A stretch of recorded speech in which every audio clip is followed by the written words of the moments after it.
Buenas tardes, don Andrés Cortavitarte López. Bienvenido nuevamente en esta comisión. La labor del perito únicamente es establecer las causas y establecer las recomendaciones suficientes para que eso no vuelva a ocurrir. Todo accidente a posteriori, todos son evitables. A posteriori todo es evitable. Aprendemos de ello. Si no, seríamos unos verdaderos burros. No hacerlo así. Yo cojo sus palabras. Él dice que de todos los accidentes se aprende y que a posteriori es muy fácil evitarlos. Entonces la pregunta es si en Valencia iba un maquinista a 80 km por hora y entraba en una curva que creo que estaba limitada a 40, resulta que él luego, como director de seguridad, se encuentra en Angrois una transición de velocidad que va desde los 300 km por hora hasta los 80, ¿no? Pues él ya sabía y conocía que puede pasar que evidentemente el maquinista se despiste o el maquinista tenga una llamada corporativa, como fue nuestro caso, y que lo que se hace es poner una baliza en ese caso, que con eso se evita el accidente. Pues evidentemente hubiera evitado el accidente, eso lo he dicho siempre, no en sede judicial, sino en cualquier sitio que me han preguntado. Si se hubiera previsto o que ahí iba a haber un determinado tipo de incidencia de esta naturaleza, no te quepa la menor duda que evidentemente pues alguien lo tendría que haber mandado que se programara. Esas balizas sí que se podía programar más cosas adentro, pero evidentemente nadie vio la necesidad. ¿Por qué? Porque nadie vio el riesgo que había allí en esa curva, de que no se respetara los 40 km por hora. Que es un tema, digamos, y se lleva a su máximo recorrido y que es un tema probablemente de explotación, como acabas de decir, es decir, que de alguna forma se está forzando un poquitín al maquinista para que vaya un poco más deprisa. No me consta.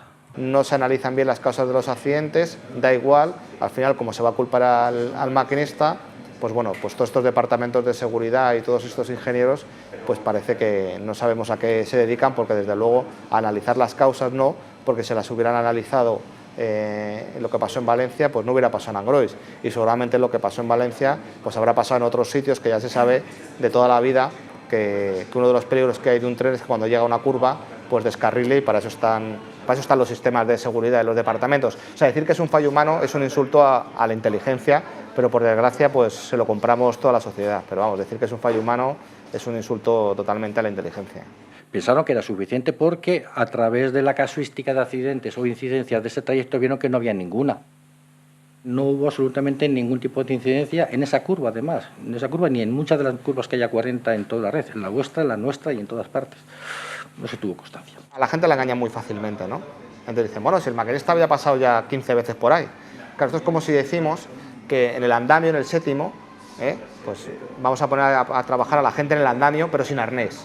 Y le vamos a decir al trabajador que tenga cuidado, que como se resbale o se distraiga, se va a matar. Pues claro, va a tener cuidado una semana, 2, pero es que va a ser cuestión de un mes o 2 que se va a caer y se va a matar.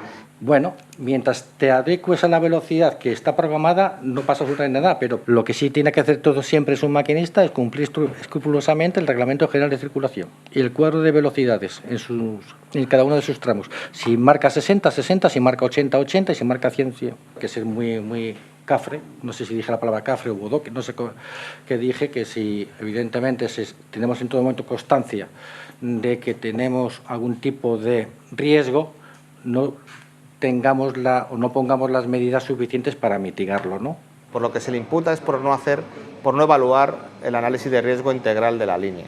Ese riesgo lo detecta la UTE, la constructora, y dice, oye, hay un riesgo exportado al maquinista, incluso hay un aviso del jefe de maquinistas por escrito en los primeros viajes de prueba, que cuando se sube al tren ve lo que ocurre y dice, oye, esto no está bien señalizado, ni hay ninguna baliza que lo proteja, y cualquier despiste, cualquier distracción, pues supondría un accidente, ¿no?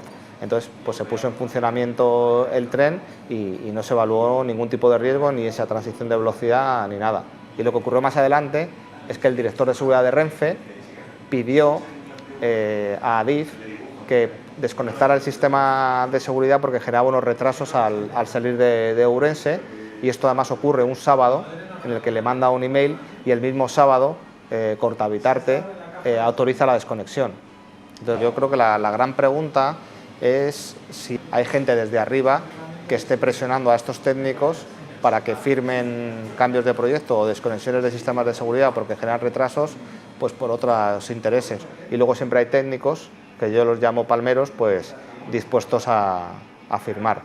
Y claro, el problema es que si estos técnicos firman, como es el caso, creemos, del señor Cotar Bitarte y otros, si no pasa nada y no hay consecuencias y no pagan, pues al final, pues como no tiene consecuencias, pues volverá a suceder. En cambio, creemos que si se imputa, se investiga y se condena a alguien, pues la próxima vez un técnico, antes de firmar una autorización de puesta en servicio o desconectar un sistema de seguridad, pues mirará bien la legislación y se lo pensará 2 veces y le dirá al ministro o al presidente que lo firme él porque él no lo firma.